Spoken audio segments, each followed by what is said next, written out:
Well, we are in the thick of hurricane season, so let's pay a visit to the American Red Cross on St. Croix and make sure all is in place. Here's Wes. Thanks a lot, Jerome. I'm here with Miss Marla Matthews, who is the Program Services Coordinator, got that right, at the American Red Cross. And you know, it is after June 1st, so we are into hurricane season. It's a very active season, and this is the first time that News Channel 8 has checked in with the Red Cross, so we're going to be chatting about the shelters.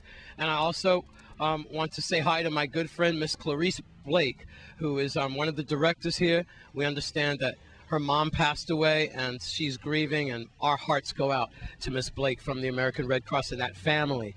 Well, Miss Matthews, another active season. Dr. Gray at Colorado State and NOAA predicted a very heavy season. As a matter of fact, we're off and running. Yes, this weekend. We have some activity, but so far so good, maybe just some rain. So with that, let's start with the shelters. We understand that we do have 2 shelters that will be available for the island of St. Croix so far this year. Yes, we have identified, along with the Department of Human Services, who's the agency that's responsible for coordinating the shelter mass care activities, 2 sites on St. Croix. They are the educational complex that's in the Bethlehem area, as well as the Claudio Marco School in Frederiksted. Ordinarily, we have other organizations that usually some of the churches that shelter in place as well. But the 2 official government shelters that will be manned by the Red Cross, once more, is the educational complex and the Claudio Marco School. Right. Well, that's wonderful, and that is good news. American Red Cross, okay then? Are you getting you have all your volunteers in place that you need and all your personnel and everything? Yes, we do, and we're encouraging our community to come out and support the Red Cross by being a volunteer. We are conducting training, ongoing training for individuals who are interested in manning the shelters or providing any of the functions that American Red Cross is charged with. We're also encouraging the public that they should be ready, Red Cross ready. That means make sure they have their evacuation kit, they're informed, they have a radio that they can listen to what is happening in terms of the weather report, and they also have a plan where they're going to evacuate or move to in case of an emergency. I must stress that this is the middle of hurricane season, but we want our residents to be prepared not only for a hurricane, but for any of the other hazards that may affect us. Here in Sunny Isle, do the right thing, stay dry this weekend. I'm Wes Small for News Channel 8. Well, when was the last time you were checked for glaucoma or cataracts? News Channel 8's Wes Small tells us how important these checkups can be. Thanks a lot, Jerome. Today we are at the American Red Cross in Sunny Isle. I'm here with Dr. Sade Lasaki, who is a professor of ophthalmology from Creighton University, and she's here under Congresswoman Donna Christensen, and she's been here before having glaucoma workshops. And it's a wonderful thing that you're doing, the Glaucoma Caucus Foundation. What are some of the findings that you're finding here, Doc, and what can people come here and find out as they get tested for glaucoma?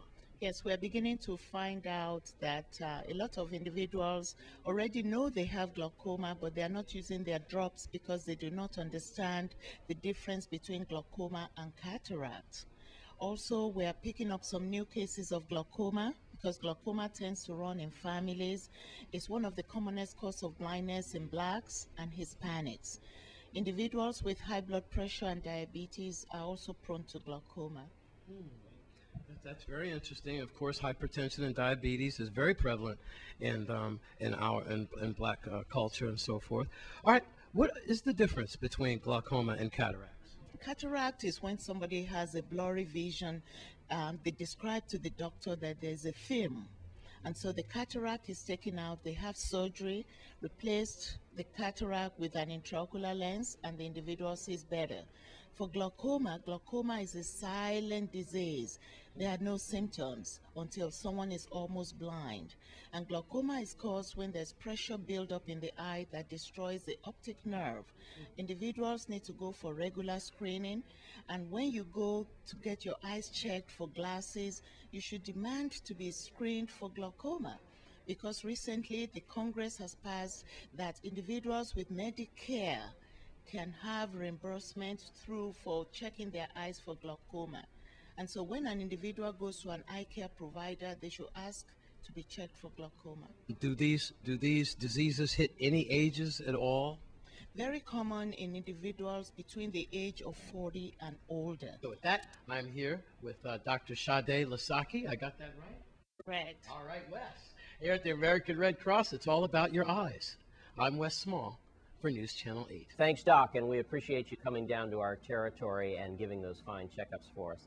And we have a news bulletin coming in from the Gentleman of Jones and what's happening in the donkey situation. It has come to the attention of WSVI Channel 8 News that the Gentleman of Jones donkey in impound is not, I repeat, is not Calabash Boom as reported earlier this week. The animal in question is in fact Junie, aka Mias, an arch rival of Boom. Junie, when caught, stole Calabash Boom's identity in an attempt to discredit the Donkey Derby competition and benefit from the model life that Calabash Boom had been leading since his own brush with the impound 15 years ago. Junie was hoping for a leniency in his bail amount. When it was discovered that this was not the case, he confessed to the crime. The Gentlemen of Jones are still requesting assistance in bailing out Junie, as he is the past contender of the Gentlemen of Jones Donkey Derbies. Calabash Boom was noticeably shaken by the whole turn of events and has challenged Junie to a head-to-head match race this Saturday at the Donkey Derby, so that they can settle this in the gentlemanly way. Come out and see who will prevail at the Gentlemen of Jones Emancipation Race 2010 this Saturday. Well, you heard it here. It's going to be between Calabash Boom